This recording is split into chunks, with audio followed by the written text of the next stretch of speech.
Good morning. We begin today with a significant rift opening up within the Republican Party as U.S. President Donald Trump faces sharp public criticism from a former staunch ally, Marjorie Taylor Greene, over his recent statements concerning Iran. The escalation of tensions has led Greene to question not only President Trump's policy, but also his Christian faith. On Easter Sunday, Marjorie Taylor Greene, a figure once known as one of President Trump's most vocal supporters, took to the platform X to strongly condemn the president.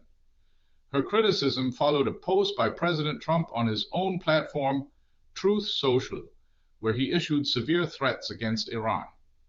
In his post, President Trump declared, quote, "Tuesday will be Power Plant Day and Bridge Day at the same time, in Iran. Nothing like this has ever happened before. Open the damn strait, you maniacs, or you will live in hell. Wait and see. Praise Allah," unquote. Greene's reaction was swift and unequivocal. Shortly after President Trump's post, she shared a screenshot of his message on X, adding her own scathing commentary. She stated that President Trump was, quote, "insane and no Christian," calling on members of his administration to intervene. Greene urged all Christians in President Trump's circle to, quote, "fall to their knees and ask God for forgiveness," and to stop, quote, "worshiping the president." She asserted that President Trump had, quote, "gone crazy," and that anyone supporting him would be, quote, "complicit." This public confrontation unfolds against a backdrop of escalating tensions in the Middle East. President Trump had previously issued an ultimatum to Iran, demanding the vital shipping route through the Strait of Hormuz be cleared within 48 hours. This strait is a crucial artery for a substantial portion of the world's oil trade, and recent restrictions have already led to an increase in energy prices globally. In her X post, Greene clarified that she was not defending Iran, but insisted on an, quote, "honest assessment of the situation." She argued that the Strait of Hormuz was closed because the United States and Israel had initiated an, quote, "unprovoked war based on alleged nuclear threats." Greene pointed out that Israel possesses nuclear weapons itself and is capable of defending itself without requiring the United States to intervene.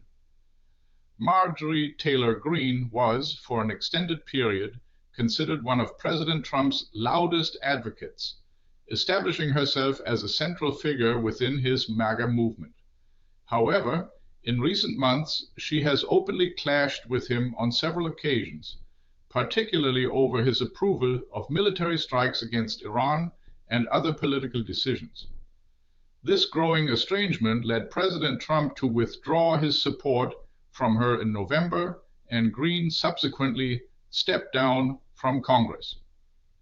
What makes her current criticism particularly noteworthy is its explicitly religious tone. Greene invoked the teachings of Jesus, who called for forgiveness even towards enemies. She sharply contrasted this with President Trump's stance, asserting that he is, quote, "no Christian," and therefore his policies should not be supported. She implored Christians within the administration to push for peace and prevent further escalation of the conflict. Greene further accused President Trump of breaking core promises to his voters and endangering innocent lives with his Iran policy.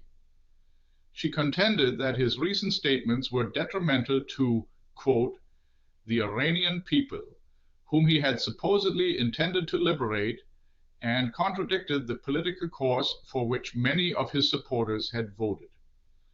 Her powerful closing statement declared, quote, "this does not make America great, this is evil," unquote. This incident highlights significant divisions within the Republican Party regarding foreign policy and the role of religious conviction in political leadership, particularly as the nation navigates complex international challenges. What's your take on Greene challenges President Trump's faith over Iran threats? Share your view in the comments. Do you think this will matter in the next news cycle? This video was generated using artificial intelligence.